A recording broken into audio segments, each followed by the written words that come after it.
know, a lot of people talk about racial prejudice, and some people have gone so far as to say that there are actually two Americas, one black and one white. But talk is cheap.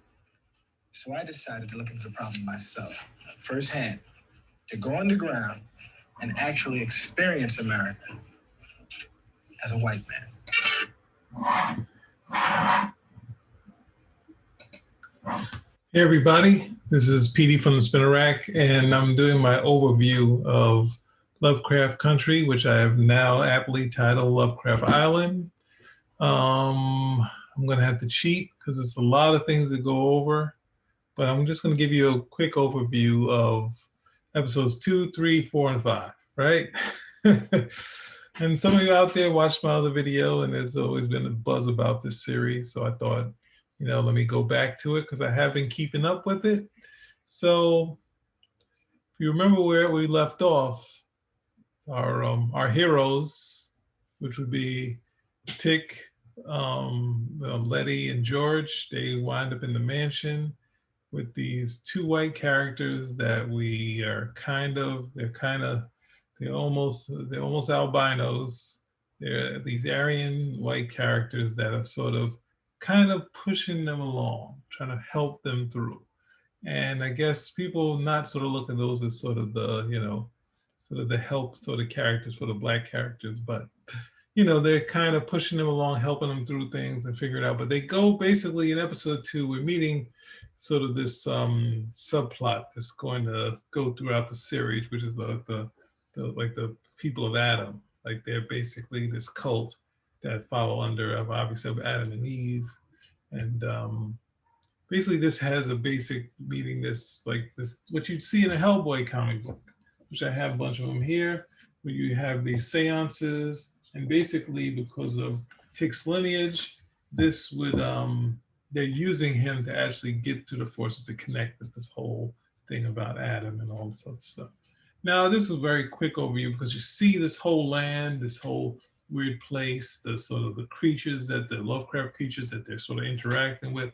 And there's also a little subplot, a little opening where they had the Jeffersons music with with George and Letty kind of reacting to it with, I'm not sure if that works with me. I mean, it works obviously for the audience, but since I'm not sure if it's a diegetic choice that this music is being played in there, but they're interacting to the music. That means the sound is there because they're dancing and moving to it, but it's not a sound or music of that time. So it's kind of, I don't know.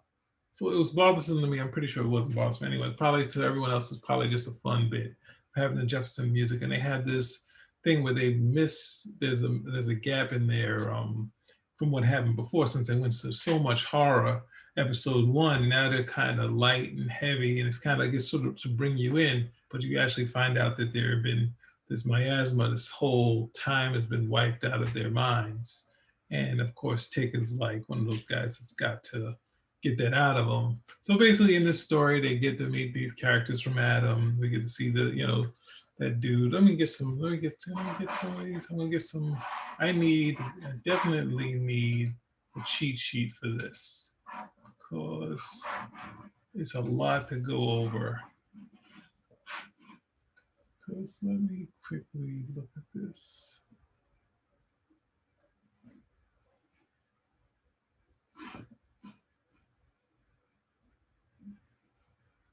Sorry to do this to you guys.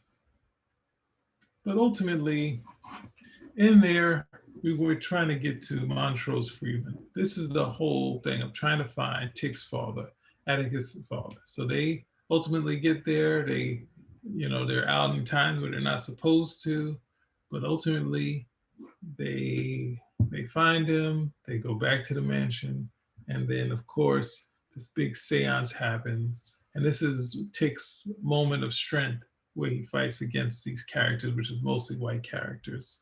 And we say goodbye to these characters, but it leaves a little red herring in there, which would be like this woman that he's sort of chasing.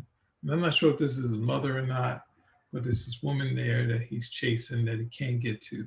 But ultimately, I mean, you're hopefully watching this too, but I don't want to spoil everything that's in there. What happens to these characters of Adam, these followers of Adam, and this sort of thing, and this ancient sort of language that they follow, and that sort of stuff. But it's definitely, this one really felt like it's more of a comic book. And was it Misha Green? She's, if you look at Underground, it was had that sort of comic book sort of feel, which had like everything in the kitchen sink, sort of the subplot with the memory, walking through the world, everything happening in this whole hour-long episode. They packed in a lot of stuff into this episode, which was like, I guess you could say, I don't know. This is it was more definitely towards something like a comic book for me, and that, I don't mean that as a pejorative, but I'm just gonna quickly, and that's my quick overview of that. Episode 3 is, this turns everything on its head for me, because this is like a haunted house, and this is where I get the feeling like it's, well, I made the description that it's similar like the storytelling of Tales from the Hood, which is sort of showing the racial injustice and punishing it, like punishing it severely, right? And then you have the story of, if you ever watch Friday the 13th, with, I think her name is Louise Roby, and there was an older character and a younger cousin, but slash sort of, I guess, a distant cousin, like a third or second cousin, because they were always, there's some tension between the two of them. So it felt like that Friday the 13th TV series where they were going and exploring all this stuff, and they had this place. But Letty goes and she buys a house in episode 3. She buys this house, and next thing you know, like, where did this money come from? And this sets up all the stuff where she's kind of, well, I don't know. Let's see. Did I get out of this for a second? Sorry, you guys. It sets up all this stuff. It's like, where did she get this money? Because she was kind of asking for a place to stay, and now she has money to buy a house. She buys a house. There's some interesting stuff where the people in the town are kind of against her, but it's a haunted house. This is the most basic story you can do. But, if you like haunted houses and you haven't seen one in the South, and you're in the, with racism and all that other stuff, then you have a whole development in here. And that's who's stuck in this house. But the effects were very cheesy. I think some people liked that, that's sort of the charm of it, saying this is sort of different effect.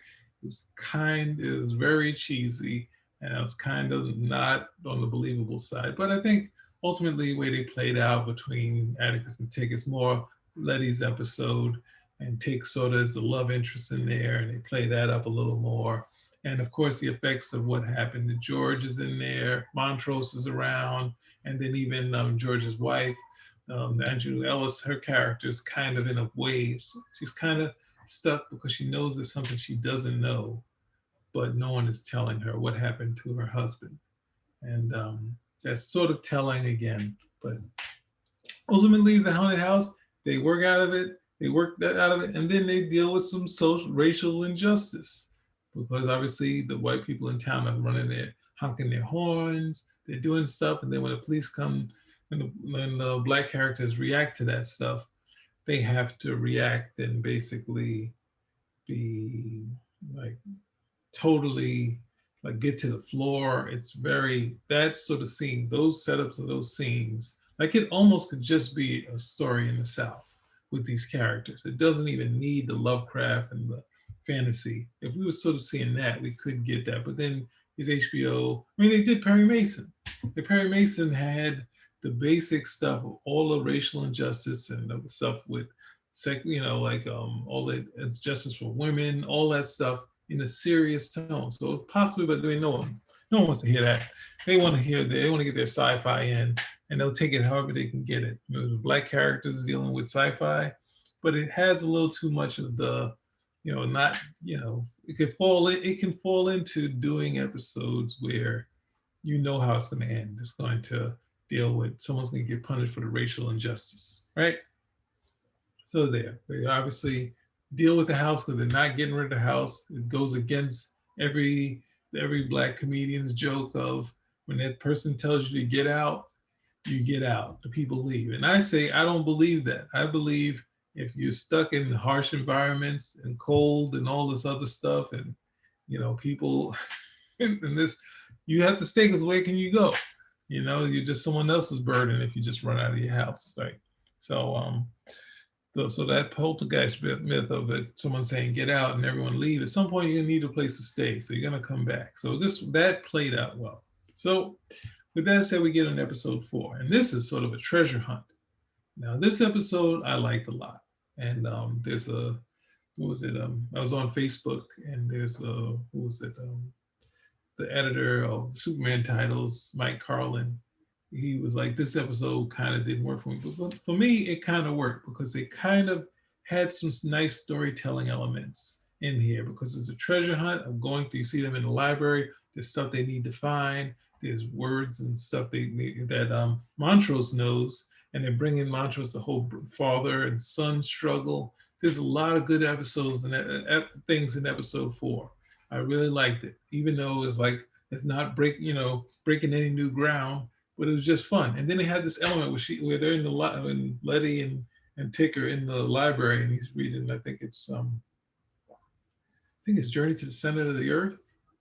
And then when they go to this museum, I think they go to Boston. They go to this museum, totally cutting out the whole struggle of travel in the first episode. They just get there, which is the way you had to do it. That's what happens in in most stories, but it's cool.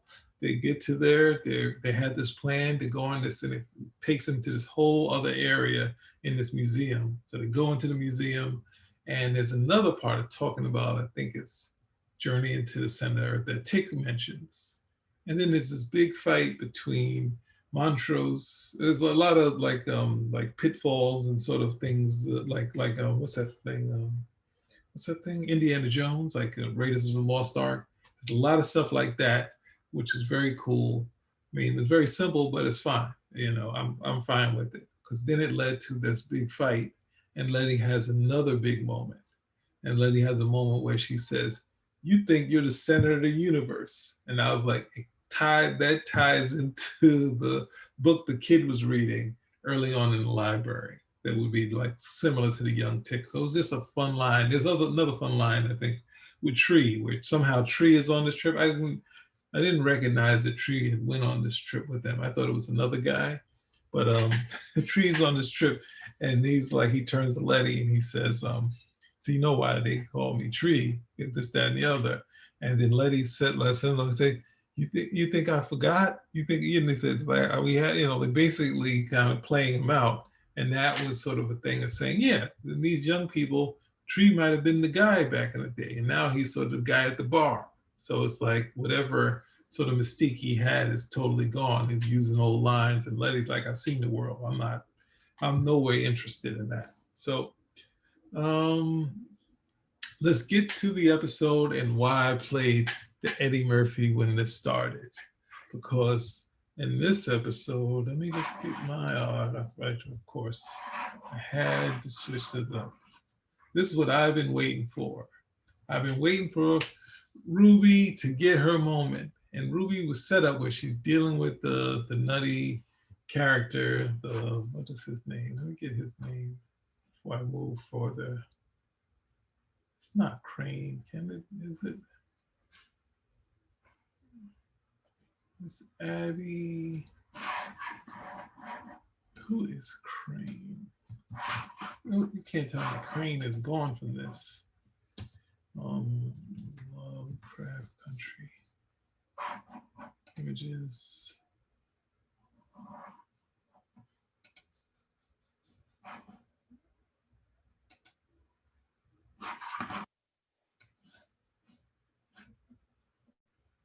Sorry, you guys.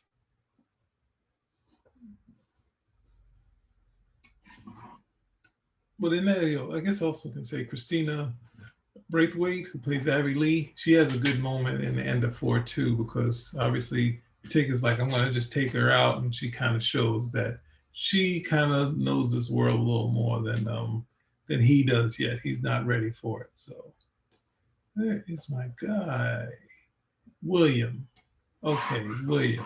Now William connects with Ruby, and they have this moment where they sort of had this thing, and he's asking something. Now we think there's something in the house that William and Abby want, So it seems like it's going to be a simple thing where they're going to use her against her sister. Luckily, they didn't just do that. There's something different happening. And ultimately, it starts out where Ruby opens a scene that she's a white woman, and she's out in the street and she's freaked out. She's walking around, and the next thing you know, she gets helped by the police, and they're almost going to kill this black kid who she bumps into. She says no, but then they put her in the back of the police car and they take her back home like like the nutty wife she is. And that's ultimately played. All this stuff would play to the time that ultimately the white woman would have this power over the scene, but ultimately, as a wife, she would have no power. They would send her right back to her husband because the husband has said that, she has issues and needs to be back. This is what William does, set up, right? Ruby's whole thing is her struggle with her sister, and she's on. This is what this episode is mainly about. I gave you the overview of the stuff, but the last two episodes are the ones that have been more interesting, even though I was kind of not with this one. So I'm getting into it, right? This is what I'm going to get into. Right, because this is more Ruby's episode. It gives you more of William too, but it's mainly Ruby's episode. So she's experienced that, and they're giving you something different as far as the transformation, where Letty is in there, but her body is almost, I don't even know how they do it, but she's in there, smaller white woman, and then then William does all the stuff to open her up. For the first time, she's kind of free from this white woman. But the problem I had is she's kind of drawn to it. Now I gotta go to it. I gotta go to Ruby. And I haven't seen her much. I haven't seen Wunmi Makasu. I haven't seen this actress, and I don't think I've seen her in anything. But when she pops up on screen, she is dazzling, right? Can I get to this?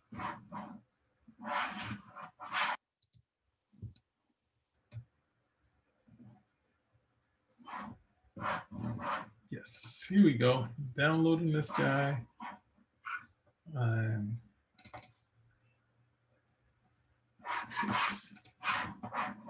Here we go, guys.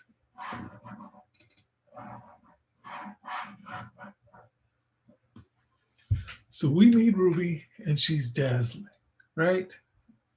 She don't look much like her sister, but she seems to have some confidence in her. She seems to have some struggle.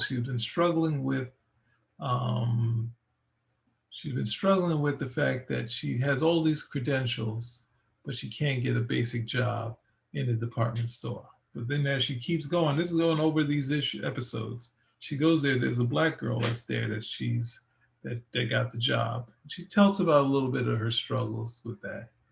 And this is the crux of what she's thinking. Can she get this job if she was a white woman? Now,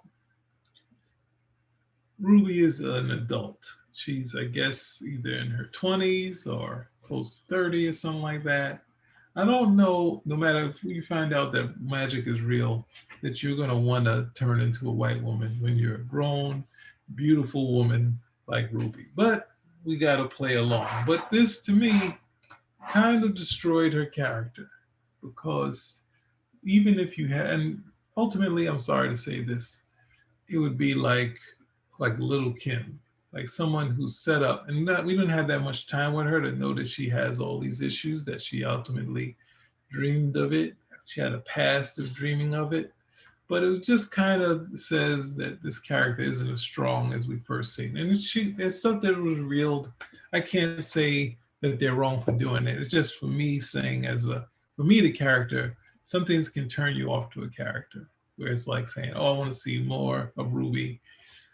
Ultimately, now it's like, how long is she going to take this stuff? So she ultimately goes out, tests out a job. I'm going to go for the job. She gets it on the first try. She's old, they say, wow, she's qualified. The bosses seem like normal. And then it plays out like a serious version of Eddie Murphy's SNL skit, White Like Me. It's just a serious version of that with some horror stuff in there, with some transformations. So she has a wacky transformation. Now the transformation is done in a humorous way, Everything else is done in a serious way. And I can't, that doesn't work for me. I mean, I guess you could say, what's the reverse of once parody? What would be the reverse of once parody, twice plagiarism? So it's not a parody. If you do something humorous, you can do a serious, once serious, twice. I don't know. But basically, she goes to the job, and then she, of course, she meets the black girl there in her white persona, and she's like, she's giving it to the black girl. Now, I don't have a problem with that because obviously this is a thing of saying, hey, this girl doesn't have credentials. She's not trying to get better. So she's coming down her heart. It works for her and the workers. But at the same time, it's kind of one of those things where it's like, no, I guess that's sort of something that works, but it's kind of weird because it just says a lot different about her. And it would be better if, well, I guess she's tough on her sister. So I can't really, there's nothing I can complain about that. I got to take that back. So with that said, um, basically plays out. Ruby turns to the black worker and she's like, let's take us to the local place. They go out there and dance, and of course the boss gets a little handsy with someone, and he says a racial slur, and of course now it's time for the Tales from the Hood moment, where there's payback for the racial injustice, and this would be no different. So of course it's a big scene, and what can I say? It's visual. Well, not the transformation is visual. What she does, like, I don't know. This is the thing is that what she's reacting to is the crime that would not be punished, right? They wouldn't take this guy. They wouldn't, if a black girl comes and says he got handsy, they would be like, this guy's the manager at a department store. Who are you? Like, you're just some bar flop or something like that, that sort of thing. So obviously, this is why she wants to punish her. I don't know if she could get away with transforming, doing all that stuff and embarrassing him to embarrassing him, and then next thing she just, because she transformed, and it's so embarrassing for a man to be something like this done by a woman, that he could get away with it. So it's kind of, and they still live in the same town. What happens if he sees her? So it's kind of weird. But I mean, I think if you're into the Tales from the Hood, sort of punishing, like the Courtney Burnson, the Chris, is it Corbin Burnson, that scene where the painting comes and they punish him for all the racial injustice that he's doing, then you got it's right in line with what's going on. Now the backup story is Montrose, and Montrose almost gets killed by Tick in this story, but then he goes to the guy who's the bar owner earlier, who we saw in episode 1, getting fellatio from another man.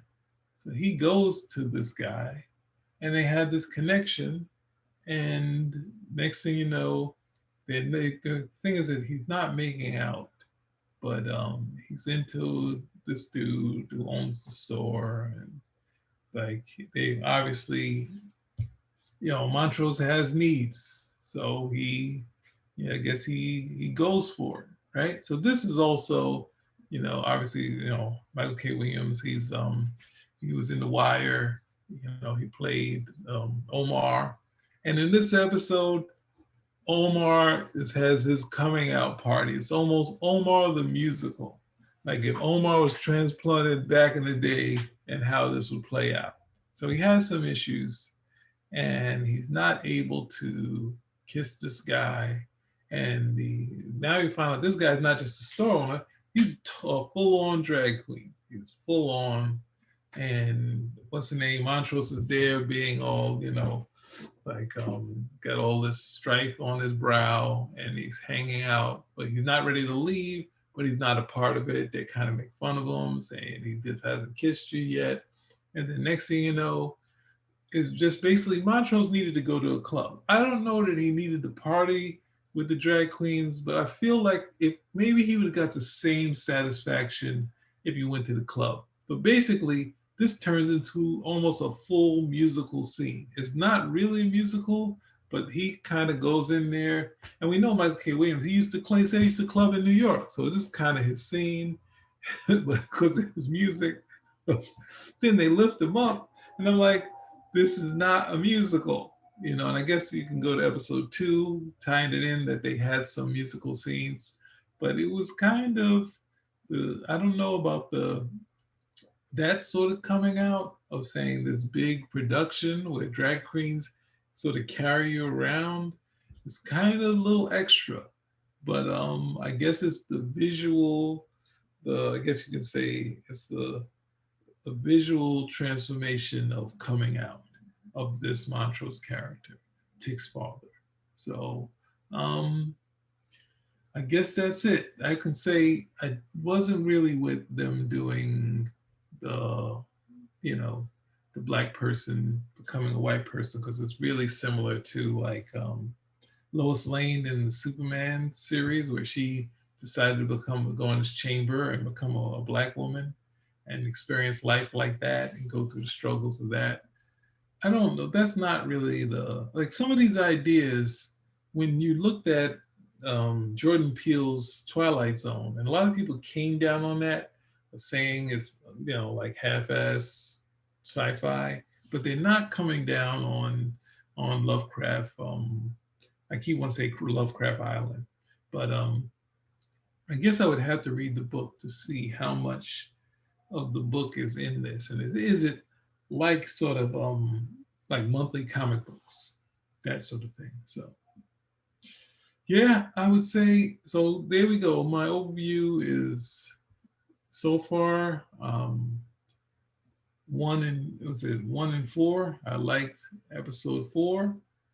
The other episodes I wasn't necessarily with. I guess I'm sort of with the character. I'm interested to see what happens with Angelou Ellis's character because she seems like she's a Hippolyta, and that's one of the other things. And it would go to I don't have a picture of something from Neil Adams. Neil Adams. Oh, I do have something. I'm gonna have to get up, guys. I'm going to bring an action figure. And I have this action figure here of the Black Green Lantern, John Stewart, right? And when they were coming up with the name for John Stewart, I think Neil Adams, when they were coming up with another Green Lantern, is going to be originally another white guy. So I think Neil Adams said he should be a black guy, right? And he said, well, if you say that, why not be an Asian guy? And then he said, and then I think Neil Adams said, well, you already have a Asian guy in the book and his name was Pieface. So you guys, no one's not, either you're going to try to correct it, but you guys have a bad history. Why don't we do that? So it's like, all right, we'll do it. So he said, he saw the script, and in the script, the name was Hannibal something. It was like a very like something that you'd read in like a novel. And he's like, "What? Who gave him the Denny? Why would you?" He's like, "No, don't, not me." And it was Julie Schwartz. He said, "Why can't he just have a regular name, a regular guy's name?" He's like, and they said, "What name is that?" And he named him John Stewart. He's been in an animated series as John Stewart. He's a comic character. He's a mainstay. He's now an elder statesman in the Justice League. I don't think he's in the current Justice League, but he has some standing in the series. So I bring him into this just to say that the names don't have to be. I'm okay with Montrose, but Atticus and Hippolyta, take them names down. But it's probably the names that were in the book. So that's my last little gag. But I guess I'll be back to review some more. And because we'll see what happens with Angela Elsa with Hippolyta. I'd like to see, and I'm a big fan of the daughter too, even though she's barely been in it. So let's see if we can have some fun with those characters. But ultimately, I think with the framework of this, you could strip down all of the sci-fi elements and just do stories with them in the South and the travel and the novel, the book of how the saved Negro travel. There's a lot of interesting stuff here that you could pare down and take out the sci-fi elements. And that's a sign of a good framework of a storyline. So I have to give it that. There's a good framework here. I'm not sure. It might be something where it's like Cheers, where the first season, nobody sort of, this one, everyone's watching, but then it really got its legs as it kept going on. So let's see if that happens. So hopefully these guys can find their footing. It is early in the series, so hopefully this will be a trial sort of thing. In my mind, it's trial. Everyone is already else with it, so I may be the lone voice against it. But the framework is there. I'll give it to them. They do have a nice framework. All right, spin rack out.